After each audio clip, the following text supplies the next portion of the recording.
Hello বন্ধুরা, আজকে আমার রেসিপি হচ্ছে সয়া চিলি। সয়াবিনের চিলি বানাবো।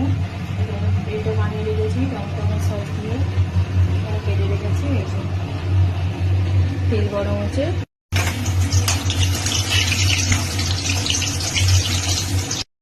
যেইভাবে আমরা চিকেন চিলি করেই ভেজে নিই সেইভাবে সয়াবিনটাকে প্রসেসিং করে ভেজেছি, ম্যারিনেট করে এই যে কড়াইয়ের উপরে ভেজে নিচ্ছি। ফাইনালি আমার সয়া চিলি রেডি।